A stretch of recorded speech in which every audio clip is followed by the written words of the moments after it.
Chatot here, and welcome back to another vlog, guys. Welcome back to another vlog. And we are here doing something again, a little bit different that's on my to-do list, which is lasers. But I hear you already. Chatty, what the hell are you talking about? Well, I've recently picked up a new hobby. I do making. Everybody knows I make models and I make things and I do art, and I wanted to try and make something that if people wanted it, they can have it. And I just wanted to make something for me as well at the same time, as well as to show you the process that I have been going through with my laser machine and learning how to use it, what I can combine stuff with in order to make it work, and what I can do, what I can make out of it, basically. We're going to start with the machine in question and go from there, and what my plan is. So the machine in question is an Xtool M1 Ultra. So it's an updated M1. It is a multi-tool laser machine, or an etching machine. So it's the 20-watt version with multiple modules. So not only that, it actually does inkjet printing as well. Can cut things out with blades as well. So if you're doing stickers, or if you're doing like cardboard models and stuff, you can do that. But that's not the main features we're going to be using. The main features we're going to be using is mainly the laser stuff. But it depends how I want this design to go, so we'll see how we go there. So the plan is we are going to start with a design and we're going to end up with a product. That is basically it, and we are going to see how we go on and go through basically the hurdles along the way of trying to make something from scratch completely. And we're going to start with an idea I had a while ago, and it's going to be a design for you guys to hopefully like. The actual sketch in question is this. It is, I called it Potion Bird, but we're going to make a whole series of them. This one is inspired by Gertie, who is also down below causing chaos whilst I'm recording this. Yeah. This thing, hence why the chaos potion. Aren't you a little ball of chaos today? So we're going to make this potion bottle, but we're not just going to etch it into like a coaster. We're going to use it, we're going to actually make a coaster out of it, yes, and hopefully going to make like other things out of it. But first of all, we need to make a digital version of this design that I've sketched. So that's where we're going to start. We're going to actually make the actual digital file of this. It's all coloured nice and it's got nice shapes so that we can turn it into a vector on Xtool's Creative Space is the program that we're going to use. And then we're going to go from there. So without further ado, let's get to the sketching part.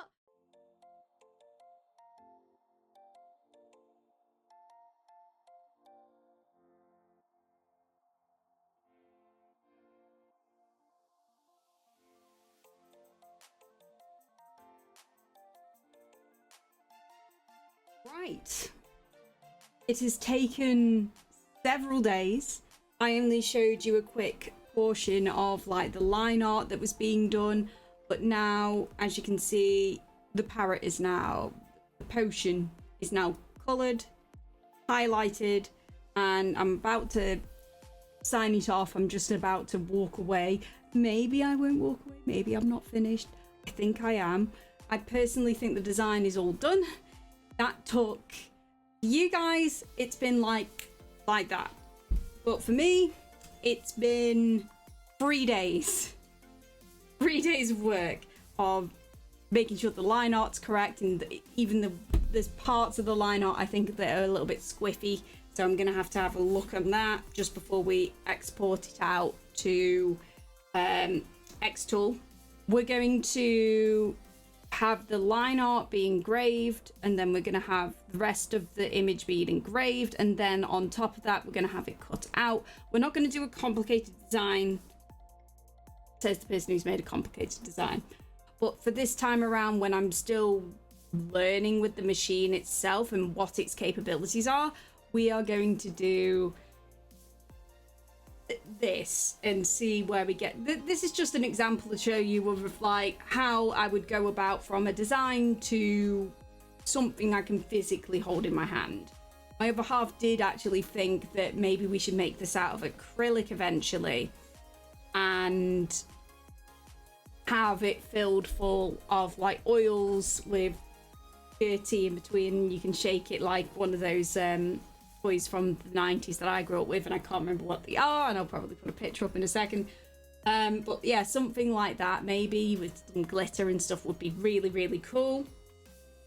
But for now, we're going to stick with what we've got and what we know to show off this and show off my experience with it. Anyway, let's get to that, because we should be getting to the stage where we're getting to Xtool and making sure the design is the right size and all of that. So let's go into Xtool, shall we? Right, we are now in Xtool, which is their creative program that we use to make things with lasers. So what I've done is I've imported the image into Xtool. I've made, I didn't want to like show this completely on camera. I will go through below what we have. I thought this was a better way of showing it.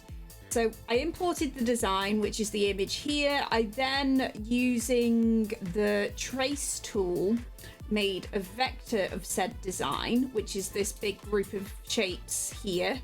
I then told the machine, if you look on your right, to then engrave this image. We're also going to score the outline of the design because I find that makes it pop a little bit better.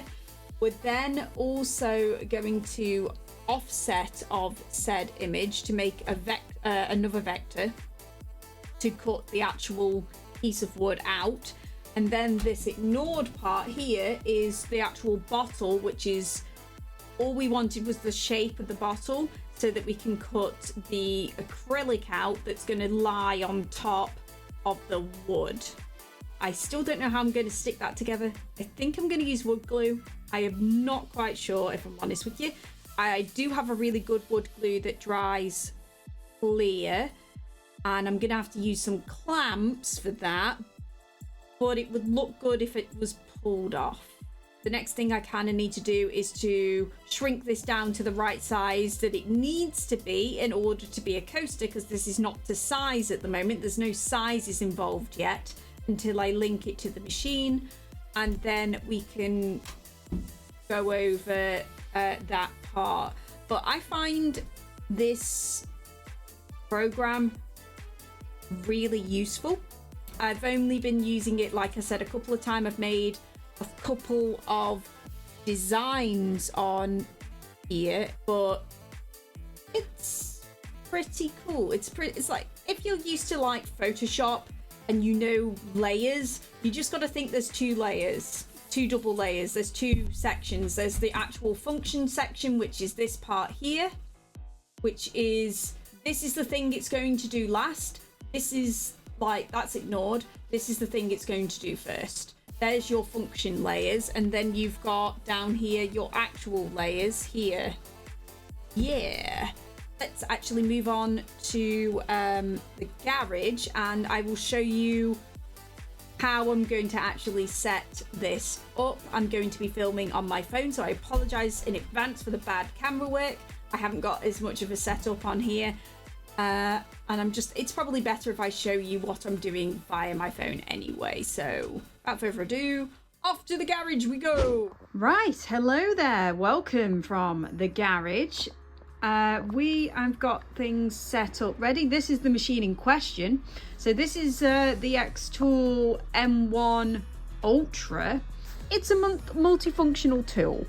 It's great. Now I got the edition where you do have an extra bed here, which is what this is.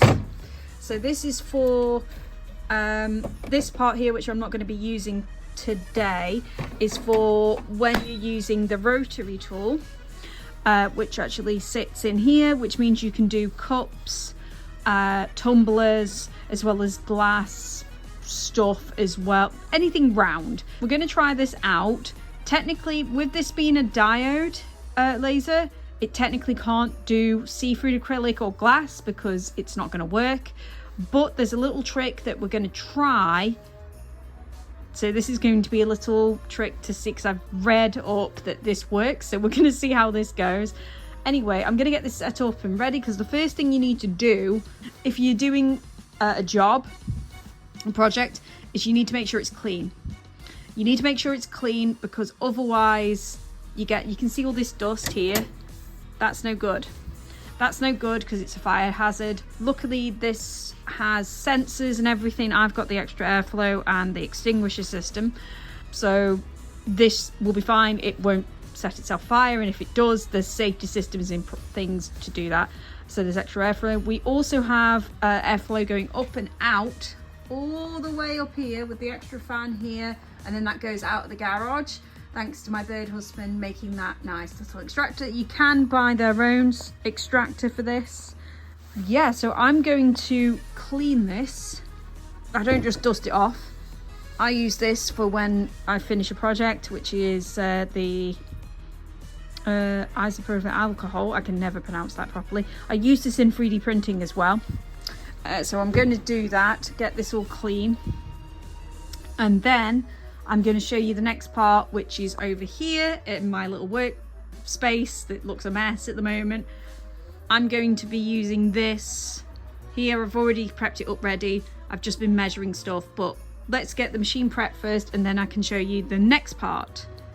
Right, so the machine is clean, and we've got the material in there ready and waiting. I'm just going to go and show you what else we need to do and why I've made certain decisions in regards to doing this coaster that I am doing.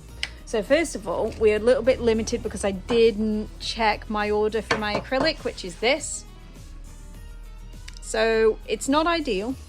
It's not massive like I thought the board is, because the board is about the size of an A4 sheet of paper, whilst this is the size of a small photograph. However, this is my old coaster, as I showed you. This is about 100 centimeters, which it just about fits. So that's fine. As long as we make sure that it's this way and we size it correctly, it should fit. Should.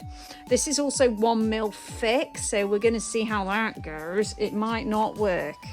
So, the office computer. So, I've had a look, and all I've done is, well, which I need to do now. We've got a couple of little steps that we've got to do before we can even start processing our job. So, I've already done the things that I need to do. So, first of all, we need to check our material. Now, I'm not sure whether this is 6mm balsa wood that I'm going to be using, or whether it's smaller than that and is 3mm. First thing though, we need to connect the machine to the thing, which we are going to do right now. Right then, so let's click. There you go. So now it's registered. So the first thing we need to do is we need to check the measurements. It needs to know where the actual wood is. So we need to click this, which is our auto measure. And what it will do now is it will just measure it. So it knows where the bottom is. So now it knows it's roughly that many millimeters away. Second thing we need to do before we do our work, we've already resized it and checked it. I've moved it over here, it's all in different parts, and I've checked the wood we're using.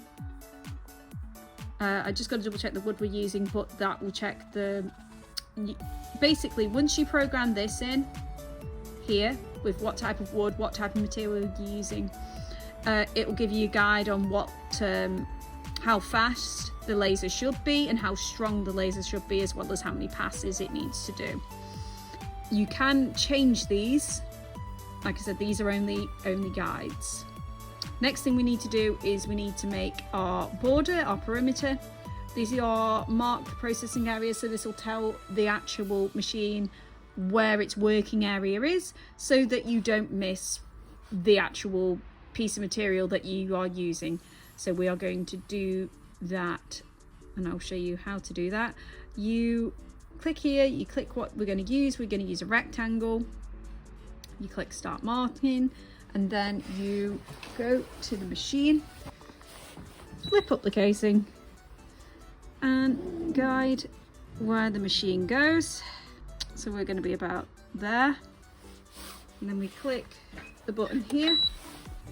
Because I'm using square, I only need to put 2 points, but I always recommend using a pentagon if you are using like complicated shapes.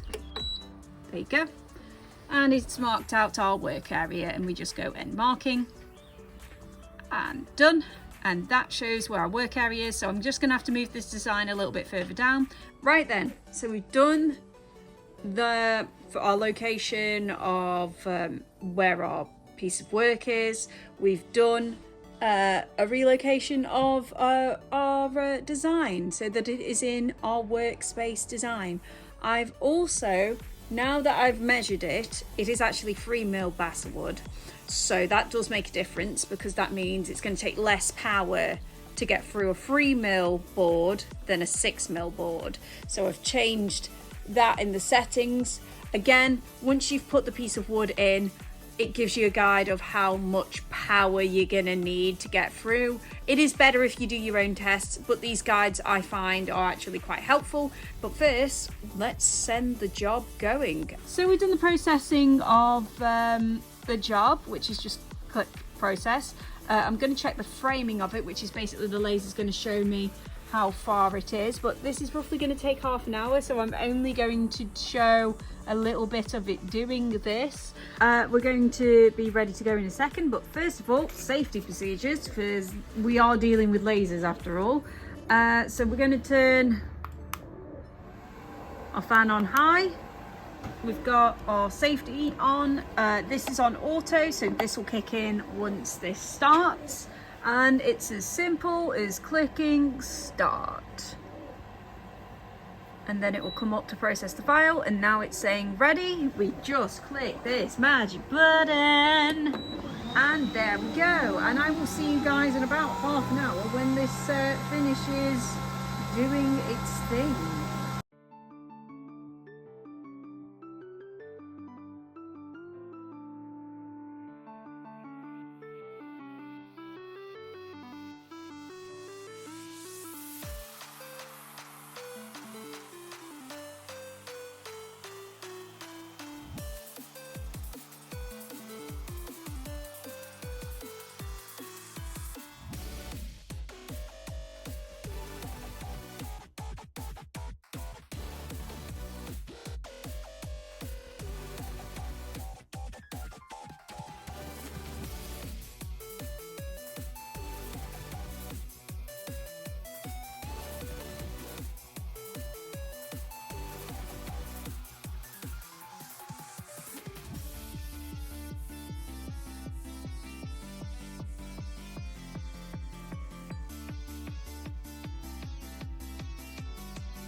Right, so the wood is now done, as you can see from the video, and it's come out pretty damn clean. Now we need to do the same thing with the acrylic. I'm actually doing a technique where you actually paint it, because diode lasers can't do see-through acrylic. It won't work, not at all. You've got to be careful with acrylic because it is actually flammable, so I'm going to be watching this like a hawk as it's cutting it, which is why I'm not doing anything intricate. This is the first time I'm cutting anything other than wood. The normal acrylic looked like this, and so we've so it's got a protective cover on it. It is actually see-through, and we've painted it, and how we've painted it is we're using these type of paints. I think that's how you pronounce that. That's probably not how you pronounce it. So basically they're washable kids paints. They're water soluble. So the theory is like this should all wash off and it'll be nice and clear once once it's all done. So I'm going to set this up ready and we're going to press the big red button and going to see what happens. Yay!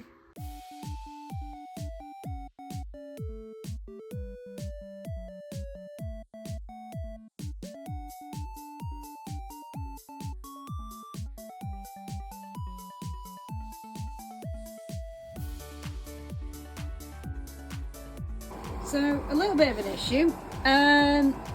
We have tried this. It does actually go through the plastic. I've tried it a couple of times because I've never tried this material before. And it seems it just sort of goes through the first layer of paint and then gives out. So this is great for engraving, but not cutting. And this is 1 mil thick as well. I couldn't find anything thinner. So I think I'd need to use a thinner acrylic in order to get the cut that I want. I think I'm gonna have to experiment with this material a little bit more in order to get the result that I want. At least we still got this. I'm gonna have to do some experiments. I haven't unfortunately got the time before this video actually comes out to finish experimenting, but I will get back to you on this. So this actual technique does work with engraving from the looks of things, like with your first layer and stuff, as long as it's not that thick. But anything else, not so sure. I'd have to do some more testing to try and figure it out. However, we do have at least one decent result, which is this, and this looks amazing. I think I am going to paint it. Because there isn't a lot of detail from the actual original painting. I really like this. It's so cute. I love it. I wish I could fiddle it with the cork. The cork looks so real. I think I might not let it paint that, but it's done a good job. It hasn't gotten all the details, like it's burnt up a little bit there, and I think that's more due to the wood, the type of wood I'm using. So I think that must be just a material thing. But overall, not a bad result, I think. But we will talk about it at the desktop. Right guys, it's been a couple of days. I think it's been a day since you last saw me. Well, it's been a day for me, probably only a couple of seconds for you. But we're back in the office with the finished product here. And I've decided not to paint it. I've actually decided not to paint this for now. But I'm really impressed how something that I've drawn in my sketchbook has ended up as a real thing that I'm holding in my hand. I'm generally impressed with this. It's so cute. It looks so effective. And hopefully we can just improve this design and improved this cute little coaster. Yeah, there's a couple of things I would change possibly about the design, just because this part's probably going to be really fragile. So if it's like anything that, like if it's a keyring, like I said, if I was going to do something different, I'd probably get the proper levers to wrap around it. I'd probably have the cork popping out. I'd have like a chain for it connecting to the top. I don't know, there's a couple of things I would just change so it wouldn't get damaged. But overall, I'm generally really pleased with... I've done a couple other projects with this, but this is the proper first time, apart from another keyring that I did try out, this is the proper first time I've done a really, really complicated, intricate design, and it's turned out so nicely. I mean, I love the cork. The cork's fantastic. It looks so real. And this is going to be my little coaster, I think, on my art desk. I might have to do another one and flip it so that I can just change it over to whatever side I want, which would be kind of cool because this is a bit thin because, like I said, originally we were going to put acrylic on it. I might still do that, who knows? But generally, quite pleased. So, the X tool. Definitely not for everybody. Now, me and Matling do a lot of crafting. We make a lot of stuff, as I said, so having something that can do it all, because like I said, it can do cardboard, it can do all sorts of things. I've probably said that billions of times throughout the video. not for everybody, but very much very fun. And if you've got any ideas, I think somebody has already, on my Discord, has already challenged me to make a D20 out of it, which would be interesting to make a wooden D20. I could do it with the knowledge that I have with woodwork. You wouldn't be able to just carve it out, but you could definitely do it with panels. So I might do a video on that. We might revisit this and just like make a product and finish it. But it just goes to show that it isn't a complicated machine. If you were generally thinking, if you do models, if you do them for like gameplay wise, or you do a lot of like stuff for stickers and hard work and calligraphy and stuff like that, this is the machine for you, most certainly. It's a very cool tool where you can make your creations come to life, and I will be doing that most certainly more often because I love making things and I love creating things. In fact, we could even turn this into a box if we really wanted to, which would be kind of fun. So I will be returning with lasers eventually, but it's definitely a very cool hobby, and I'm going to see if I can find a way to combine my 3D printing hobby with that hobby. Maybe we can do some crossover. I'm not sure what I would do, but I'm sure we'll find out. Thank you for following me for this vlog, guys. I hope it's opened your eyes to doing the laser stuffs. It is fun, like I said, but here's the other little thing as well, disclaimer. Be careful, because lasers are no joke. They can mess you up. They will mess you up. It's the same with any tool in regards to woodworking. It's the same with 3D printing. You've got to be careful with materials that you're using. Some of them are toxic. It's all fun and games until basically you mess yourself up. Hence why me and Matling have proper respirators and stuff like that, because we need them. We can't make stuff without them, and health and safety is very much first here.